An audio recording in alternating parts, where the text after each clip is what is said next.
Dans cette vidéo, nous poursuivons notre cours sur les fonctions affines. Donc, à l'écran, vous voyez ce qu'on avait fait précédemment, c'est-à-dire être capable de déterminer l'expression d'une fonction affine par le calcul connaissant deux images. Alors, on voudrait être capable également de déterminer cette expression, donc coefficient directeur et ordonnée à l'origine notamment, en utilisant une méthode graphique, c'est-à-dire dans le cas où nous donnerait une droite tracée dans un repère, est-ce qu'on serait capable de déterminer le coefficient directeur et l'ordonnée à l'origine? Alors, l'ordonnée à l'origine, commençons par cela, c'est ce qui est le plus facile. Alors déjà, l'ordonnée à l'origine, graphiquement, c'est une ordonnée. C'est l'ordonnée d'un point particulier de la droite. Donc, c'est l'ordonnée du point de la droite qui se trouve sur l'axe des ordonnées. Donc, pour la première droite, l'ordonnée à l'origine, on l'a dit ici. C'est-à-dire qu'on va dire que B est égal à 3. Et puis, donc on vous précise que c'est le point qui a pour abscisse 0. Et c'est donc celui qui se trouve sur l'axe des ordonnées. Donc, c'est l'ordonnée du point de la droite qui a pour abscisse 0, c'est-à-dire l'ordonnée du point qui se trouve sur l'axe des abscisses. Donc déjà, il faut trouver ce point-là. Il a pour abscisse 0, il se trouve sur l'axe des ordonnées, c'est le bon point. Et on va lire cette ordonnée à l'origine. Maintenant, voyons ce qui se passe pour le coefficient directeur. Alors, pour le coefficient directeur, on a une formule qu'on a vue précédemment. Donc, on avait écrit f de x2 moins f de x1 sur x2 moins x1. C'est l'idée. Donc, ce qu'on va avoir au dénominateur, c'est la différence entre les abscisses. Ce qu'on va avoir au numérateur, c'est la différence entre les ordonnées. Donc, ça, c'est l'idée générale. Mais ce qu'on va mesurer graphiquement, ce n'est pas exactement une différence. Disons plutôt que c'est un écart. Donc ça, c'est l'écart en ordonnée, donc sur l'axe des images, si vous voulez. Et on va diviser par l'écart en abscisse.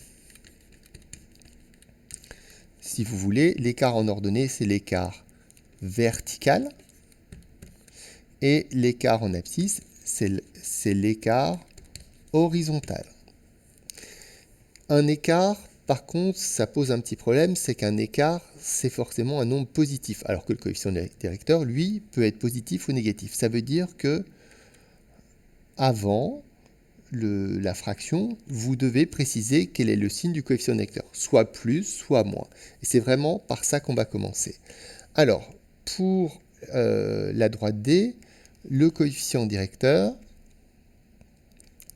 donc ça va être l'écart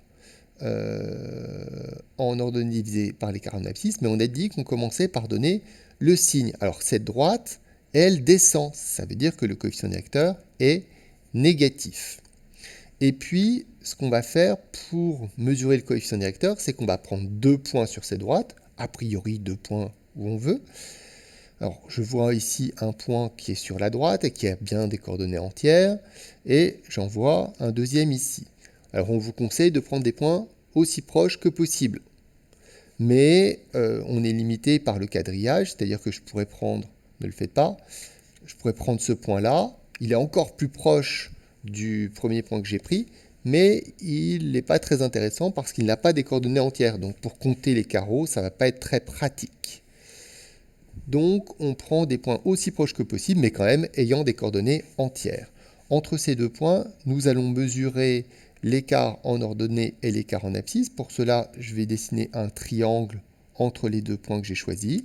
Et je mesure un écart de 1 ici, un écart de 2 là. Et avec ces deux nombres, je dois faire une division. Alors, je peux faire soit 1 sur 2, soit 2 sur 1. Mais attention, ce n'est pas vraiment au choix. Il faut respecter ce qui est écrit là. En haut, nous devons mettre l'écart en ordonnée, c'est-à-dire l'écart vertical, ce qui correspond au 1. ici. Donc, le coefficient directeur, il y aura une fraction. En haut, je vais écrire 1. Et en bas, c'est l'écart horizontal, l'écart en abscisse. Je vais écrire 2. Donc, voilà notre coefficient directeur. A est égal à moins 1,5. Ce qui va nous permettre de donner finalement l'expression de la fonction. Donc, à savoir, f de x est égal à moins 1,5, donc ax, donc a c'est moins 1,5, x, plus b, donc plus 3. Donc voilà, alors il faut s'adapter à chacune des questions. Ce qui va beaucoup nous intéresser, c'est le coefficient directeur. Donc c'est la première chose que vous devez absolument savoir faire, trouver le coefficient directeur, parce que c'est un objet qui va beaucoup nous intéresser. Encore mieux, être capable de trouver l'ordonnée d'origine et de déterminer la totalité de l'expression de la fonction affine. Allez, on a un deuxième exemple, on procède exactement de la même manière. On commence par déterminer ce qui est le plus simple, qui est l'ordonnée à l'origine. Donc on cherche sur l'axe des ordonnées ici. Ici, on voit la droite passe par ce point. C'est bien le point d'abscisse 0. Donc ici, l'ordonnée à l'origine, c'est moins 2. Donc je vais me mettre de ce côté. Je vais écrire moins 2 ici. En termes de place, c'est mieux. Donc nous avons b égale moins 2. Et puis, on doit trouver 2 points à coordonnées entières sur cette droite pour mesurer le coefficient directeur. Donc, j'ai un point qui se trouve ici. Alors, je regarde un petit peu et je suis obligé de reprendre ce point-là. Mais donc, ça peut arriver de prendre un point sur un axe, mais ce n'est pas une obligation. Vous voyez, dans l'exemple précédent, je n'ai pas pris un point sur un axe. On ne s'occupe pas spécialement des axes pour mesurer un coefficient directeur. Ensuite, je lis deux nombres, ici 3, ici 2, et vous vous souvenez, pour donner le coefficient directeur, donc qu'on a appelé A, le coefficient directeur, la première chose que je dois faire, c'est écrire son signe. Ici, le coefficient directeur, il est positif parce que la droite monte. Donc, positif. Et puis, je dois faire une fraction avec les nombres 2 et 3, mais sans me tromper sur l'ordre. Ce que je dois mettre en haut, c'est l'écart vertical, l'écart en ordonnée. Donc ici, c'est 2, divisé par 3. Alors ici, dans les exemples que j'ai donnés, c'est toujours le petit nombre qui est en haut, le grand nombre qui est en bas, mais ne pensez pas que c'est une généralité. Vraiment, ce qu'on doit écrire en haut de la fraction, c'est l'écart vertical. Peu importe que ce soit le plus petit ou le plus grand. Maintenant qu'on a le coefficient directeur et l'ordonnée à l'origine de cette fonction affine, nous allons pouvoir écrire son expression. Donc cette fonction affine, je vais l'appeler g. Donc je vais écrire g de x est égal à... Donc je ne vais pas écrire le plus, plus 2 tiers, ça veut dire 2 tiers. Donc c'est 2 tiers de x, alors plus moins 2. Mais j'écris pas plus moins 2. Plus moins, ça fait moins. Donc, moins 2. Donc voilà la lecture d'une expression de fonction affine. Alors, on termine avec la remarque ci-dessous. Ici, on vous précise que le coefficient directeur, c'est le déplacement en ordonnée correspondant à un déplacement de plus 1 en abscisse. Donc, il faut imaginer qu'on se place à un endroit.